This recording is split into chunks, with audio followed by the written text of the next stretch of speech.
Hello, my group members are Elida, Nicole, Aaron, Abigail, and me. I am Alexis, and our research topic is social media and the effects it has on teenagers.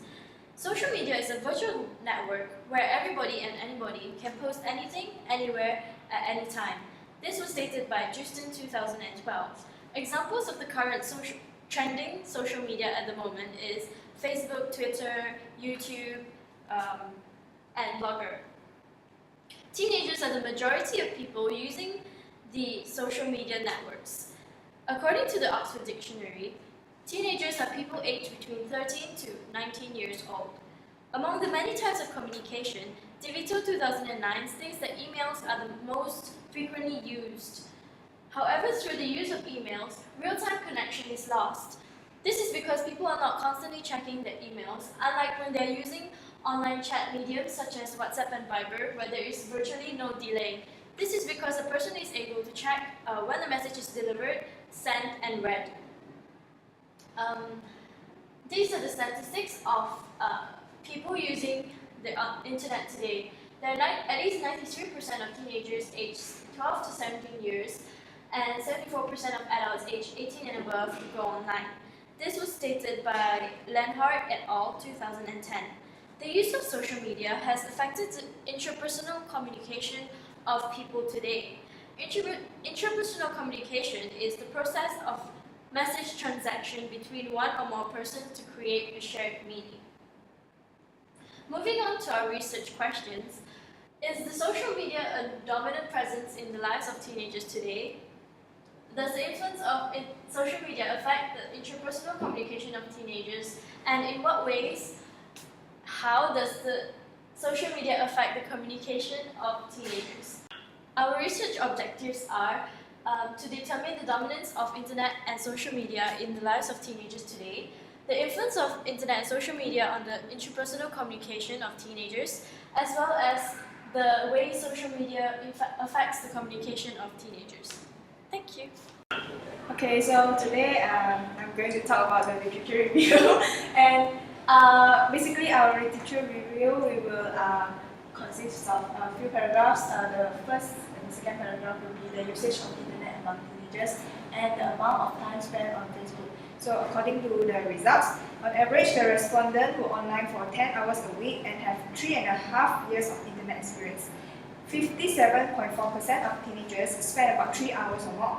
You can see that once students went online, they will engage for a considerable length of time. Next, the next paragraph of literature review will talk about why the teenagers use social network sites. 42% of youth spend time on Facebook is between 1 to 3 hours a day, which means that they actually spend quite some time on social network sites if they are online. Majority of the respondents use Facebook to communicate with friends and to connect with old friends. So next, we'll talk about the blogging trends. And according to Lenhart et al., blogging trend has dropped among teenagers and young adults since 2006, while at the same time there's a rising among older adults that blogs online. And next, we'll be talking about research question 2 and 3, which is how does social network and internet effects affect the interpersonal communication.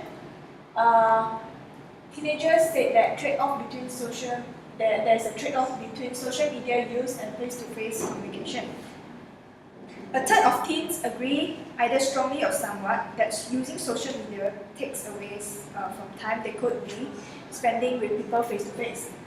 Next, internet use may decrease interpersonal skills or weaken friendship. However, some results show that blogging and revealing personal information online can actually increase interpersonal communication skills and deepen friendship. Overall, the majority of the research shows that social network sites do not correlate to a decline in interpersonal skills, which is opposite results from what we expected. Okay, hello, so I'm Abigail and I'll be talking about the significance of the study, like why is our study important and beneficial to society. So I'll be answering questions like why is this study important, to who it will be important, and on how will it benefit these people? How this study will benefit these people. So first off is parents. As you know, parents, if you close the front door, they come through the window. So this study provides them like an insight on how does the social media affect their children. And of course, parents will want to know this sort of things because they're concerned and basically being what parents do. Next off will be teachers. Teachers are people who educate the young students, so therefore it will be knowledgeable to them in terms of how they can tell the students the positive and negative effects of social media. So to give them a forewarning in case of the stuff that they will do and how when they go on social media, what the stuff that will happen to them and how it impact them. So teachers are the kind of people who imparts this kind of knowledge to the students. Therefore, our research will teach the teachers what to say to the students. Third off will be the teenagers themselves. For those who are curious on how it will affect them, they can obviously look at our research and the results of our research to find out themselves, instead of being taught by another person, of how the social media will affect them. It's basically about knowing, being aware on online stuff and how it will affect them. So this is all general knowledge that they should know. So our study is also a general knowledge kind of information for people who want to know more about the social media. And last off will be the future researchers who want to explore more into internet or social media and how it affects people, society, or anything else. So our research will give them a background of what they tend to research. So say we research on teenagers, they might want to research on older people. So we have a benchmark for them to look back. So even though the facts might not be the same, they still have something to refer to. And it's part of their literature review. So that's all for my significance, and thank you. So I will talk about the methodology. So as you can see, our topic is about social media. So our target population will be teenagers aged between 12 to 17 years old. And we will conduct our research in Siri KL, which is a secondary school. And the reason why we decided to conduct our research in Siri KL is because it's quite a well-known private school, which is based in Kuala Lumpur, the capital city of Malaysia. And it is also an international school, together with the Malaysian syllabus system. And our sampling groups will be 100 students, and there will be 20 from each forms. And we'll use the random sample, which means we will pick every student randomly and make sure there are at least 20 students from each form. And we'll be distributing all the survey questions to all the representatives from each form. And we have to make sure that every students are required to finish all the survey questions. And our result will be analyzed, interpreted, and published to the public. Thank you. I'll be talking about the instrumentation. In this research, the data will be collected using a questionnaire by referring to the literature review of a few journals based on the effects of internet and social media on teenagers and their communication and other related issues. It had guided us on deciding our survey instrument. A set of questions that will measure all the research questions have been developed in this research study.